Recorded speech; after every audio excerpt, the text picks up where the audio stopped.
Hola a todos, esto es Educar para la Vida, del dolor al alivio. Y tengo el grato honor de presentar a mi colega, la psicóloga Laura Corrales. Y yo tengo el grato honor de presentar al psicólogo Stuart Oblitas. Qué gusto, Laura, encontrarnos en este programa. Y vamos a hablar de algo importante. ¿Cómo así nace esta idea de hacer este programa y sobre todo de hablar del dolor? Es importante que recordemos que el dolor nos visita a todos, independientemente de la profesión. Y probablemente en alguna mañana, conversando los dos ya sobre los temas psicológicos y sobre todo el dolor y cómo transitarlo, surgen muchas dudas, tal vez más que respuestas, de cómo se enfrenta el dolor allá afuera cuando no hay conocimiento, cuando de pronto no validamos nuestras emociones, o de repente estamos en un círculo donde no puedo ni siquiera voltear y encontrar una red de apoyo como familia, amigos, o tal vez esa ayuda emocional que podemos ofrecer como psicólogos. ¿Y esto qué significa? Que ahí nace este título, Educar para la Vida, porque desde temprana edad no se nos enseña cómo transitar nuestras emociones. Para nosotros, y sabemos ese contexto, y lo denominamos analfabetismo emocional, pero ahí afuera desconocen totalmente los términos, los conceptos, y por ahí que volcamos esto para que ese conocimiento pueda llegar a tus manos, para que esas experiencias de las personas que atendemos y que acompañamos en el día a día también puedan ser partes de ese crecimiento, porque finalmente lo que vamos a hacer es un crecimiento juntos. Vamos a encontrar la parte más vulnerable, la parte más humana, en donde dos psicólogos que también han aprendido a transitar el dolor pueden ir de la mano contigo para encontrar esa pequeña luz esperada hacia el alivio. Ahora, si hablamos del dolor emocional, hablamos de un dolor psicológico, no hablamos de un dolor físico. Sí. Y el dolor emocional y el dolor psicológico se refiere básicamente a un malestar que las personas tienen cuando están enfrentando distintas situaciones. Como por ejemplo puede ser una pérdida de un ser querido, como puede ser una ruptura amorosa, como puede ser el despido de un trabajo, el cual trabajabas tantos años y de repente te echan del trabajo y te ves en una situación... Exacto. Entonces, son situaciones que vamos a experimentar y que el dolor se va a manifestar precisamente como una forma natural, una forma humana de expresar un sentimiento en las cuales las personas están viendo que hay una pérdida, que hay algo que han perdido y que eso que han perdido no saben cómo recuperarlo. Y si que no es posible recuperar, de repente va a aparecer ese dolor que va a tener distintas intensidades. Ese dolor con distintas intensidades va a provocar seguramente una consecuencia que las personas no van a poder manejarlo, y cuando no pueden manejarlo es ahí donde aparecen distintas situaciones que pueden acarrear en la gente, pues, depresiones, ansiedades, trastornos psicológicos y muchas cosas más. Así que creo que todo lo que tenga que ver con el dolor es prioritario educar para poder salir y experimentar ya, digamos, un alivio, ¿no? Y frente a esta educación también cabe recalcar la diferencia notable que existe entre emoción y sentimiento, porque son cosas totalmente y situaciones totalmente distintas que normalmente como que camuflamos un poquito, ¿no? Cuando tú hablas de intensidad, estamos hablando acerca de emociones, y las emociones precisamente vamos a hacer de cuenta que son líneas ondulantes. Y en un momento yo tengo un pico muy alto de tristeza, pero luego esa intensidad disminuye. También es muy probable que tenga picos muy altos de ira o de cólera, según los autores. Para algunos es ira, para otros es cólera, pero también ese pico baja. Entonces, en este subir y bajar emocional es donde nuestro estado de ánimo se ve de repente afectado, de repente estoy en mi día a día trabajando y algo me está pasando y no lo sé reconocer. Entonces, la primera parte nuestra ahora es hablar acerca de ese proceso emocional, de esas intensidades. Hay algo que quería preguntarte, Laura, porque eso lo vemos a diario en las consultas psicológicas. Cuando los pacientes llegan al consultorio, nos damos cuenta de algo que es muy particular, que las personas no trabajan su dolor, que las personas pueden traer un dolor desde muy niños. ¿Qué pasa cuando ese dolor que lo experimenta desde muy pequeño, desde muy niño, llámese por producto de una violencia, producto de una violación, de un abuso, de repente del ausentismo de los padres. Ujú.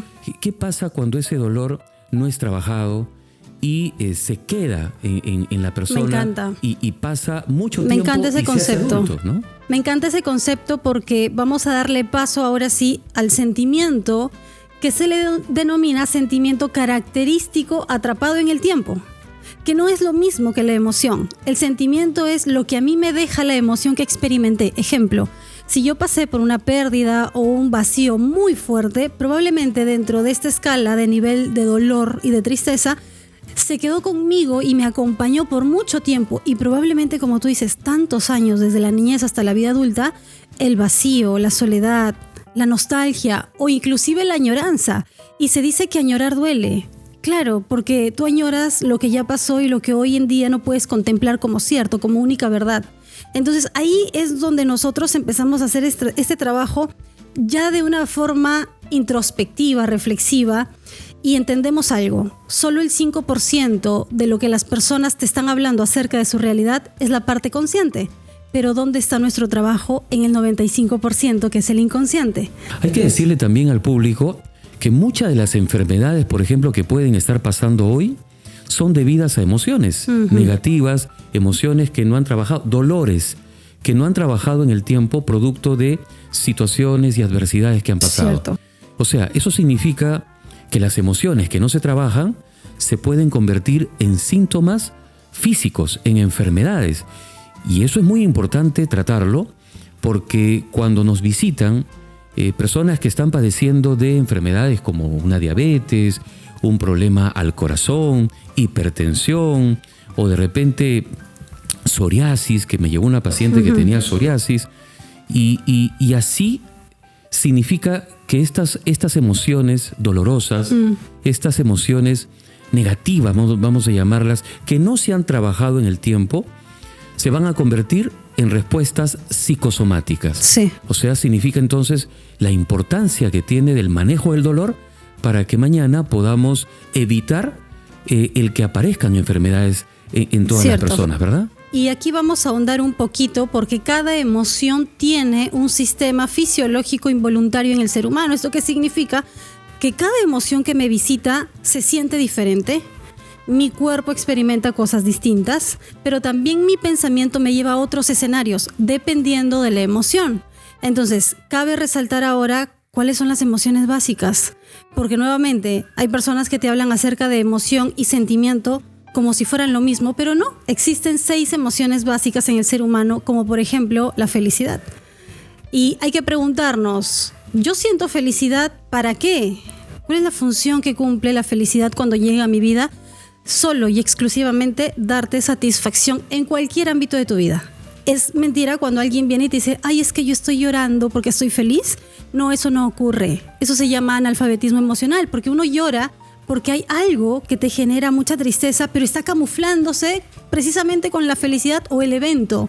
Ya sea que te ganaste, no sé, algo en un sorteo, o de pronto te ascendieron. Y entonces tú vas y felicitas a la persona y está llorando. Ahora, Laura, es verdad que de pequeños no nos hablan de emociones, ¿no? No nos hablan, nuestros papás no nos hablan de emociones. Podemos decir que no hay mucho conocimiento sobre las emociones, esas emociones primarias, por ejemplo, de las que hablabas, que son básicas en el ser humano. Entonces, si no nos hablan de emociones, no hay una educación emocional. No. Y por lo tanto, los seres humanos sentimos, vamos en el mundo sintiendo, pero no reconociendo qué emociones tenemos. Qué importante puede ser reconocer, y vamos a decir cuáles son esas emociones importantes o básicas, para que las personas que nos escuchan aprendan a reconocer y a designar sus emociones, a definir qué emociones están sintiendo, no solamente cuando están alegres, cuando están felices, sino sobre todo, porque de eso se trata el programa, de hablar de emociones que duelen, esas emociones que se almacenan en uno y que van acompañándonos en el tiempo y que al no ser resueltas, como dije, se pueden convertir en enfermedades. Entonces, si no hablamos de emociones, ¿por qué no hablamos de emociones y por qué no les decimos a las personas, sobre todo a aquellos que tienen hijos, que hay que enseñar a hablar de emociones y a identificar nuestros sentimientos. Sí, y me encanta porque ya vamos directamente a conocer de qué van las emociones. Y te decía hace un momento acerca de la felicidad muy camuflada, cuando creo que estoy viviendo eventos felices, pero termino llorando. Ya estamos aprendiendo entonces que no podemos camuflar una emoción por otra, pero ocurre. Creo que en este espacio, y vamos a puntualizar cada emoción, vamos a entender qué función necesitamos transitar para luego superarla y así empezar a vivir en coherencia con lo que yo pienso, con lo que yo siento y finalmente con lo que veo como resultado de mis acciones. Vamos a ver qué va o qué tiene para nosotros la tristeza cuando nos visita. La tristeza tiene una función de reintegrarnos a nuestros quehaceres habituales. ¿Esto qué significa? Yo tengo una vida antes de estar triste. Yo tengo una rutina, yo tengo un estilo, una filosofía, algo que yo respiro en mi día a día. Pero cuando viene un evento que me supone mucha tristeza o mucho dolor, es como si yo me paralizara y no está mal. Tú decías hace un momento, las emociones son naturales. Sí, no está mal. Necesitamos solo abrazar el momento y preguntarle, ¿qué vienes a enseñarme? Luego de esa pregunta, empezar a aceptar que realmente estamos tristes. Por eso es que hay muchas personas afuera que cuando tú les preguntas, ¿y cómo te sientes? Feliz, muy bien. Y entonces parece ser como si camuflaran tan bien la tristeza y hacen creer que todo está bien y perfecto. Pero realmente si estás transitando o nos ha tocado a nosotros transitar la tristeza, el detalle está en reintegrarme a mis quehaceres habituales luego de llorar un momento, luego de pasar tal vez un episodio triste y abrazar a alguien que quiero, o de repente también, valgan verdades, irme solo y no ver a nadie. Porque cada ser humano lo transita de una forma distinta. Quizás el mensaje que nos dices, y que es importante porque nos lleva a la madurez emocional, Exacto. a madurar nuestras emociones. Pero tiene que ver con algo que capté en tu mensaje, que es aceptemos la tristeza. Aceptación. O sea, no es algo del cual debamos sentirnos avergonzados. No es que yo me siento triste y entonces yo me debo avergonzar porque estoy triste. Incluso te llegas a avergonzar porque estás siendo como más sensible de lo normal y yo no me lo puedo permitir. Correcto. Entonces, aceptar tu tristeza. Esa tristeza que estás sintiendo no es que te la quieras sacar y ya no tenerla. Porque si estás viviendo una situación dolorosa, es lógico. Por ejemplo, una pérdida, es lógico que te sientas triste. Entonces, si dices, yo acepto mi tristeza, la reconozco y la acepto y la integro, eso produce que uno pueda sanar más rápidamente, Laura. Más allá del tiempo o la duración que yo me permita tener el dolor, porque vamos a hablar acerca de los tiempos. No es que en 2 meses o 3, y sí, se ha establecido que entre 6 meses y 1 año el dolor disminuye, pero hay personas que llegan, y yo me imagino te ha pasado también a ti, doctora, psicólogo, psicóloga. Es que todos nos hemos sentido tristes. Llevo 2 años. Yo he escuchado personas que me dicen, llevo 35 años después de haber perdido un hijo y yo no he vuelto a ser feliz. Ahora, ¿por qué llegan precisamente a consulta? Porque necesitan hacer ese punto de quiebre entre lo que la tristeza vino a enseñarme y yo volver a tener mis hábitos, porque antes de esa pérdida de este hijo, ella tenía un hábito, ella tenía sueños por cumplir y ya han pasado 35 años desde que su hijo se fue. Entonces, ¿por qué llegamos a este espacio de crecimiento dentro de las consultas? Precisamente para recordarles a las personas, 1, su valor. 2, que es importante reconocer que fue feliz mientras su hijo vivió. Sí lo fue.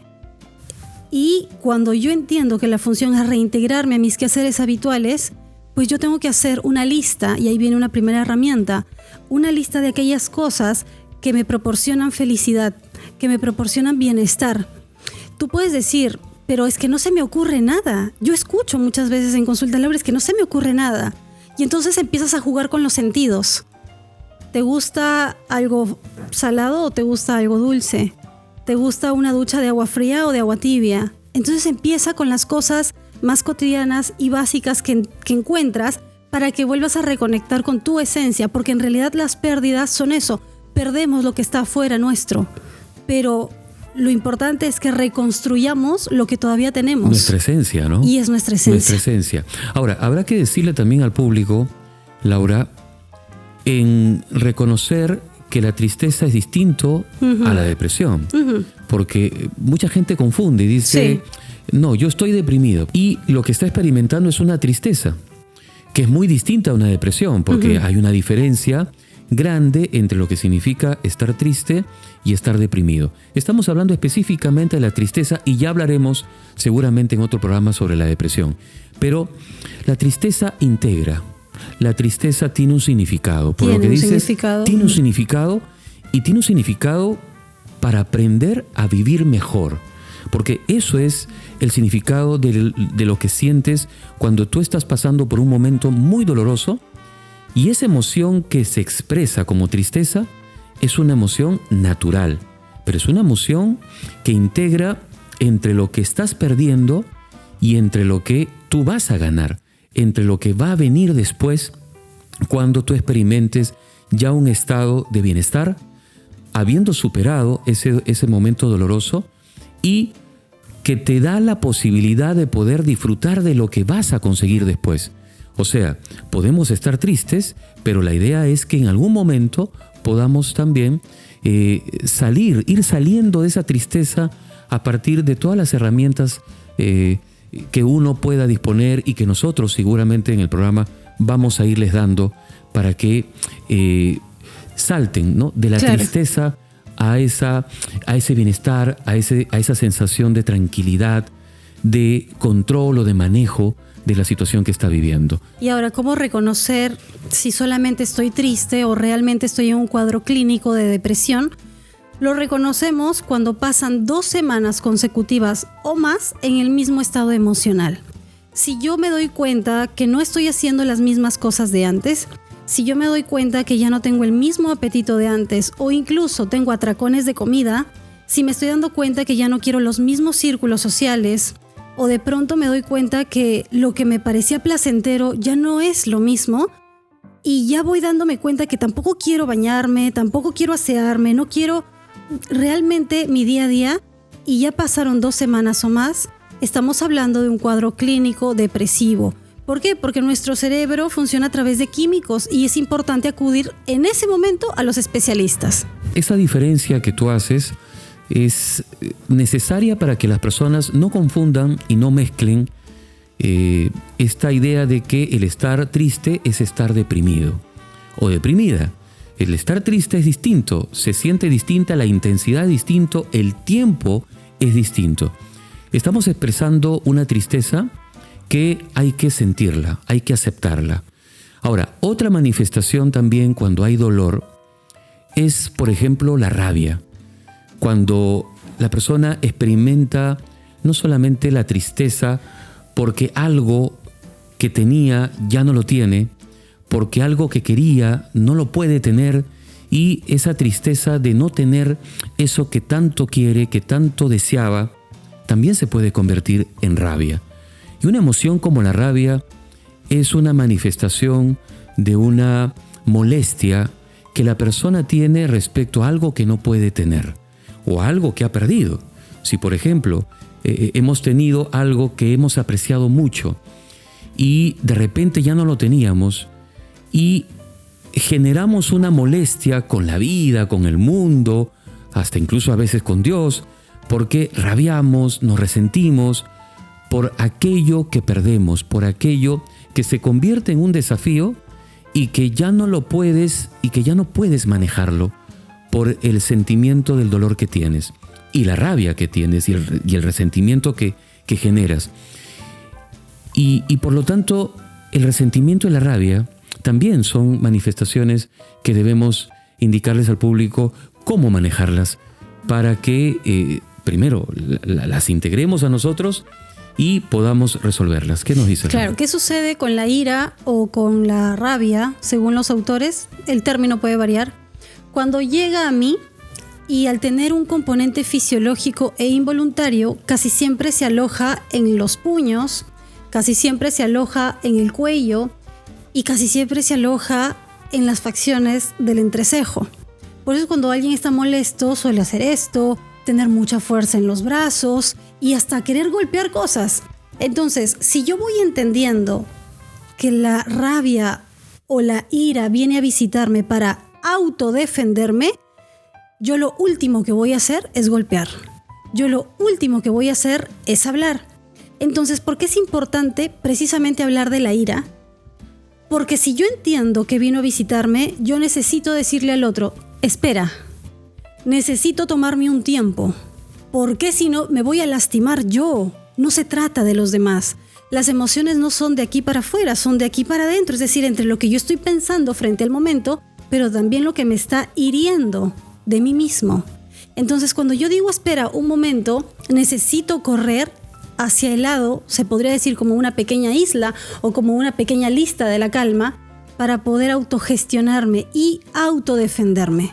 La próxima vez que tú sientas ira o sientas cólera, lo único que tú vas a saber hacer asertivamente es, dame un momento. No estoy listo para hablar. Por ahí alguien me dijo, una pausa, ¿no? Alguien me dijo, Laura, pero eso no es evitar y van a decir, oye, ¿por qué te estás corriendo del momento? Lo escucho casi siempre en consulta. No, correr del momento sería evadir la situación sin el reconocimiento emocional. Pero ¿qué pasa cuando tú le dices, tengo tanta ira, tengo tanta rabia acumulada y tengo tanta frustración que no te quiero dañar? Y necesito tener esta comunicación luego. Frente a la rabia, muchas veces solemos perder. Es decir, las personas tienen dificultades para generar, digamos, algún tipo de control sobre la ira y sobre la rabia. Conocemos a muchas personas que cuando están sintiendo esta emoción son rápidos en reaccionar. Claro. Ahora, estamos hablando de que hay un dolor intenso, hay un dolor interno. Los hay, y ese dolor hace que las personas no sepan cómo manejar algo que no es tangible, porque no podemos agarrar esa emoción. Pero sin embargo la sentimos, y al sentirla, eso significa que es real, claro, que existe. Pero la conducta humana, es decir, cuando hablamos ya de conductas, significa que podemos hacer cosas para evitar que esa rabia o esa ira se torne violenta, en una conducta violenta. Por ejemplo, una persona que puede estar experimentando mucho dolor y la rabia le lleve a golpearse, exacto, o a autolesionarse o a golpear a otras personas porque no sabe cómo manejar ese sentimiento. Y entonces esas emociones se cargan en uno y se hace difícil poderlas dirigir, porque hay que dirigir las emociones. La rabia se manifiesta con una conducta generalmente muy agresiva, muy violenta, y hay mucha impotencia en la persona. Hay bastante impotencia porque estamos deseando algo que no tenemos. Ahí, qué importante es hacer de repente algo que pueda canalizarse y que pueda hacerse para manejar ese resentimiento o esa ira. Podría ser dos conceptos. Uno, la mirada hacia uno mismo, pero también la mirada externa. Es decir, si yo veo que hay una persona que tiene este descontrol sobre sí mismo y estos ataques de ira son una y otra vez, hay que preguntarnos de manera externa, ¿cuánto dolor debe cargar esta persona? ¿Cuánto puede ser el nivel de no tener paz internamente? Y es muy probable que lo cargue desde edades muy tempranas para llegar a un escenario no tan favorable en su vida adulta.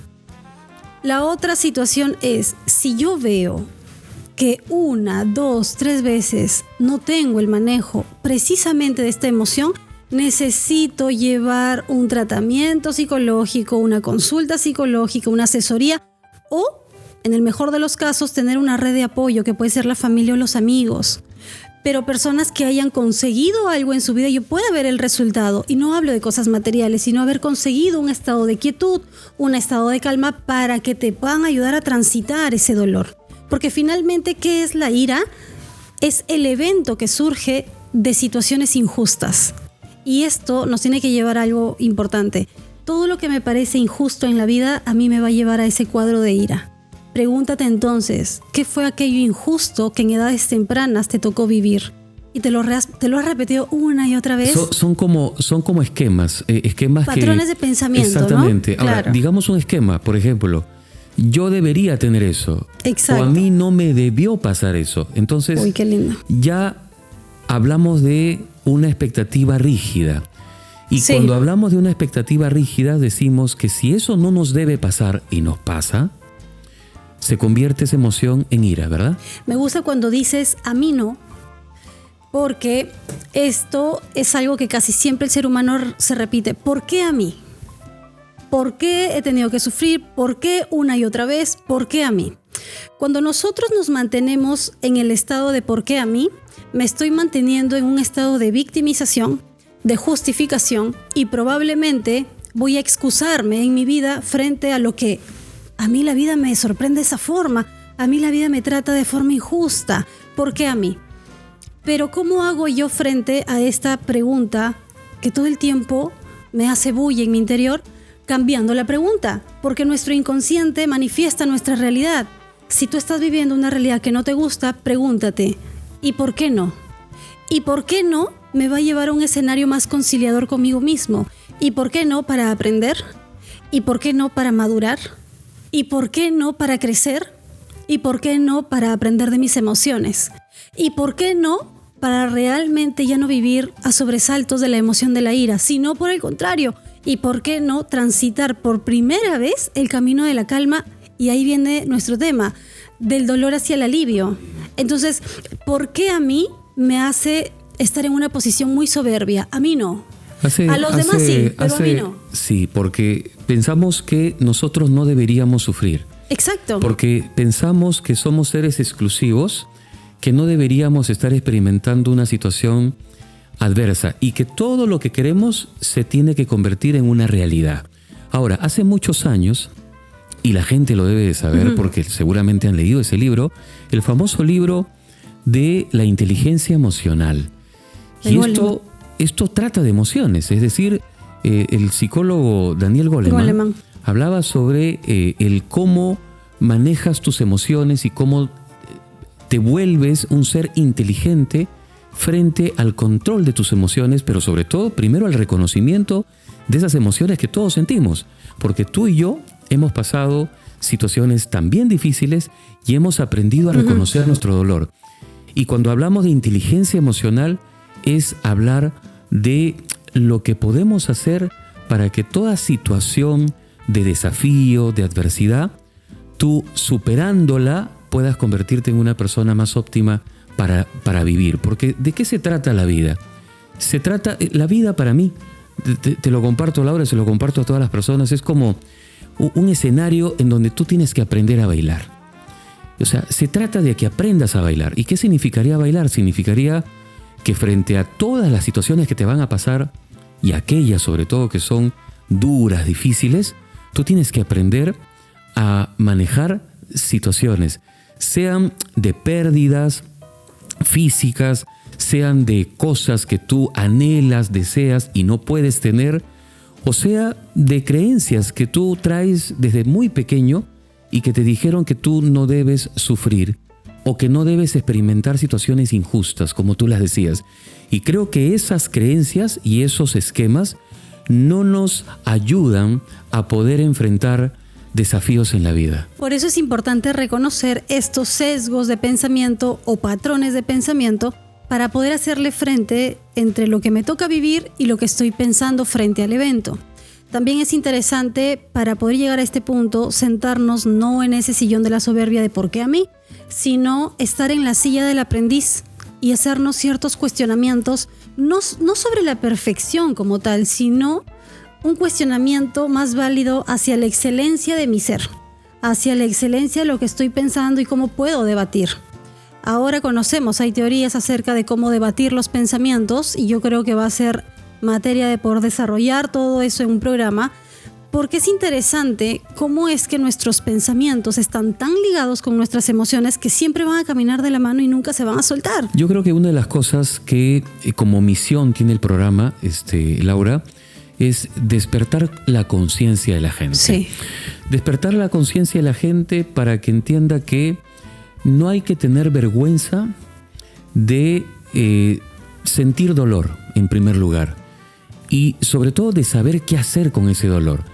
Pero el programa tiene como propósito que las personas que experimentan dolor y que van a ver las distintas estrategias o los distintos problemas que pueden existir, sepan que el dolor es algo que habita en todos los seres humanos, en cada persona, pero que es manejable y que se puede solucionar. Cuando dejamos de sentir dolor, ¿qué sentimos? Sentimos alivio. Y ese alivio es algo que ha venido producto de un trabajo que has hecho para dejar que algo que te dolía mucho te deje de doler. Pero que ya no exista ese dolor no quiere decir que en otro momento no lo puedas también experimentar.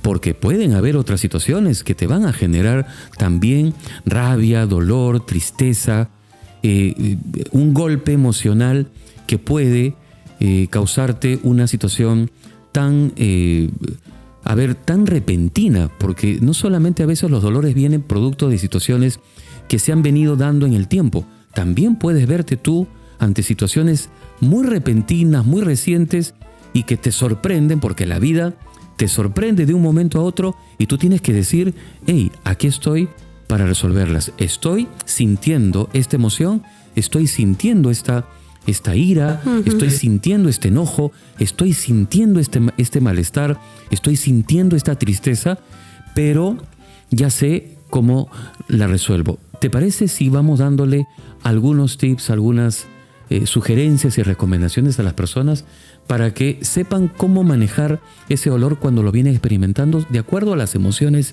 que venimos mencionando? Sí, por ahí que vamos a mencionar de manera breve también aquellas emociones que todavía no hemos tratado, como por ejemplo lo es el miedo.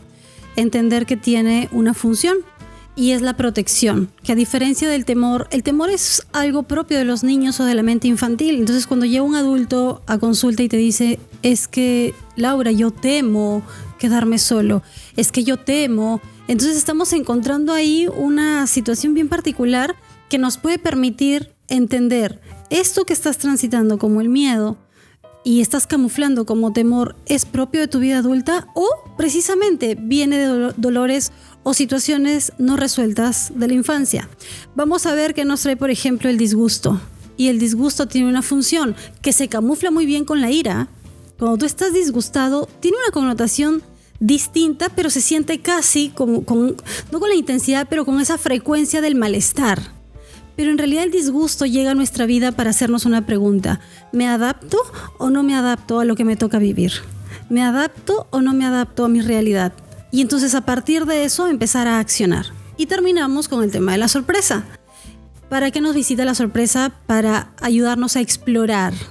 Esto que yo transito, ¿qué me hace sentir? ¿Me hace sentir miedo? ¿Me hace sentir feliz? ¿Me hace sentir con ira? Yo recuerdo mucho una persona que me visitó hace muchos años, 4 hijos. Laura, todo el tiempo mis sobrinos y mi familia acude a mí y yo siempre termino desencajándome por las noticias que me suelen dar y casi siempre suelo alterarme. Cuando mi esposo me pregunta qué me pasa, yo suelo contestar, déjame, es que no sé qué me pasa. Cuando ella aprendió a transitar la emoción de la sorpresa, la siguiente vez, ¿sabes qué pasó? Se mantuvo en una posición con su familia diciendo, dame un momento que estoy sorprendida. Entonces, cuando hablamos de emociones, hablamos de un sentido muy humano. Hablamos precisamente de no tener ese reparo, esa vergüenza, de decir, bueno, yo estoy pasando por esto y creo que merece o vale la pena observarlo mejor, ¿no? Ahora, Laura, hablemos de las recomendaciones que podemos darle a nuestro público sobre cómo podemos manejar los dolores que experimentamos en la vida. Y vamos a dar algunas recomendaciones, ¿qué te parece? Para que el público sepa y los aplique en su vida cotidiana. Cuéntame, Stuart, ¿quién empieza? ¿Te parece si empiezas tú? Yo empiezo, encantada. Perfecto, démosle la primera recomendación. Muy bien. Me gusta mucho la reconciliación con nosotros mismos y con nuestra vulnerabilidad. ¿Esto qué significa? Aprender a identificar que cada ser humano tiene como una especie de cajita negra en su interior. Y esta cajita negra casi nadie sabe que existe, pero sí está. Y esto forma parte de ese 95% de información que necesitamos transitar y conocer. Entonces, punto número 1, saber que puedo reconciliarme con mi vulnerabilidad y entender que si hay aspectos que necesito saldar y sobre todo sanar. ¿Cómo puedo hacer esto? Vamos a tomar una hoja y vamos a escribir aquellos eventos que han supuesto en mi vida dolores muy profundos. Y vamos a encontrar seguramente la edad que me tocó transitar, pero además la emoción. Y con eso ya tenemos un 50% dentro de la toma de conciencia. La segunda recomendación sería identificar cuáles son los detonantes, porque yo creo que nosotros en la vida adulta caminamos y estamos como en un modo de activación, como si estuviéramos en un campo minado y no entendemos por qué. Entonces, identifiquemos cuáles son aquellas cosas que me suelen molestar, cuáles son aquellas cosas que me suelen poner muy triste, o cuáles son aquellas cosas que realmente me paralizan. Entendiendo también esta pequeña lista, entro otra vez en ese 50% de la toma de conciencia. Entonces, estas 2 recomendaciones nos van a ayudar, 1, a identificar, a reconocer y a aceptar lo que pasa dentro de mí. Reconocer además la cantidad de veces que suelo quejarme. Entonces, una recomendación es tener a la mano como una pequeña liga. A mí me encanta mucho poner esta tarea a las personas que llegan a mí.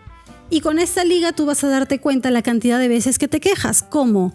Yo empiezo con mi mano derecha, mi liga, y me pongo la tarea. En este día yo no me voy a quejar, y si lo hago, pues lo haré en mi mente. Vamos a definir qué es una queja de una verdad. Y vale decir, hace calor o hace frío, pero no vale decir, ¡ay, qué frío! ¡Ay, qué calor! Porque ya empezamos en el modo queja. Si yo me doy cuenta que pasé 3 días con mi liga en la mano, pues me voy a dar cuenta que también empiezo la toma de conciencia frente a hacerme responsable de lo que yo estoy sintiendo y cómo lo estoy transitando. Pero si de pronto al 3er día me vuelvo a quejar, cambio de mano y empiezo con el día 0. Así hasta que yo pase con la liga 21 días consecutivos en donde se puede forjar el hábito.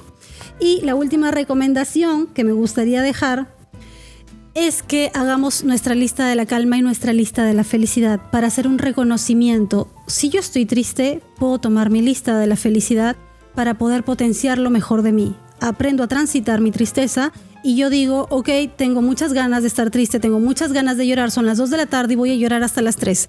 Pero yo te prometo que si tú tienes tu lista de la felicidad, probablemente sean las 2:20 y tú digas, quiero hacer las cosas que están dentro de mi lista de la felicidad. Y lo mismo con la ira. Lo mismo con la insatisfacción. Vamos a tener una lista de la calma que me permita a mí tener un cable a tierra, un lugar seguro, que solo y exclusivamente dependa hacer conmigo mismo. Es como si fuera un regalo. Laura, otra recomendación también necesaria es que las emociones no hay que reprimirlas. Hay que sentirlas, hay que expresarlas. Y tú puedes expresarlas a través de lo que se llama un autodiálogo. Un autodiálogo es algo así como, ¿qué estoy sintiendo? Es como si yo me dijera, Stuart, ¿qué estás sintiendo? Lo que estoy sintiendo es esto. Cuando tú te permites hablar de aquello que sientes, te vas a sentir más aliviado. Pero si tú reprimes y niegas lo que estás sintiendo, entonces el dolor se va a almacenar ahí en tu corazón, en tu pecho, y no va a tener la posibilidad de salir. Tú tienes que aprender a sacar la emoción. Esa emoción no puede quedar reservada dentro de ti. Por lo tanto, una forma de sacarla, una forma de manejar esa emoción, es precisamente que tú la verbalices. Verbaliza lo que sientes a través de un autodiálogo, en voz baja, en tu mente, o también lo puedes decir de una manera verbal. Si gustas, hasta incluso gritándolo. Puedes gritar o puedes decir cosas que generen una apertura, ¿no?, de esa emoción hacia afuera. Externalízala. En segundo lugar, puedo dar otra recomendación también importante, que es comparte esto con otras personas. Una persona de confianza, una persona con las cuales tú puedas hablar. Esa expresión también de lo que tú vas a ir contando, de cómo lo vas a ir contando, también alivia el dolor. No lo tengas contigo mismo, no te encierres en el cuarto a sufrir, a llorar solamente, sino compártelo con una persona que sea de tu confianza. Otro aspecto importante, que es el hacer cosas o actividades que te permitan poder evitar esos pensamientos que muchas veces te llevan a sentir dolor. Como estás conectado con tu tristeza constantemente, Entonces vienen los pensamientos negativos, pensamientos que están dirigidos muchas veces a eso que te falta. Por lo tanto, la actividad física ayuda a que tú puedas hacer cosas por tu cuerpo, por tu físico, por tu mente, aprendiendo a conectarte con las actividades que son necesarias para distraer también tus pensamientos. Pero otro punto importante es también cambia tus esquemas y cambia tus creencias. Cambiando creencias, cambiando esquemas de vida, cambiando filosofías que tú tienes en tu vida, como por ejemplo, yo no puedo perder o yo debo siempre ganar y algún día perdiste y no ganaste. Entonces, reestructurando esos esquemas, vas a ver cómo tú vas a empezar a tener un alivio porque vas a entender mejor que lo que sientes es algo que puede pasarte, pero que puedes también resolver. Y vamos a ir con una frase importante para terminar el programa. Así es, y dice así: lo mejor para las turbulencias es aprender. Es lo único que jamás se malogra. Puedes envejecer y temblar, puedes escuchar el desorden en tus venas, puede que te falte tu único amor y puedes perder por causa de un monstruo. Puedes ver el mundo que te rodea devastado por locos peligrosos o saber que tu honor es pisoteado con personas viles. Solo se puede hacer una cosa en tales condiciones: aprender. Y esto fue Educar para la Vida, del dolor al alivio. Nos vemos en el siguiente episodio.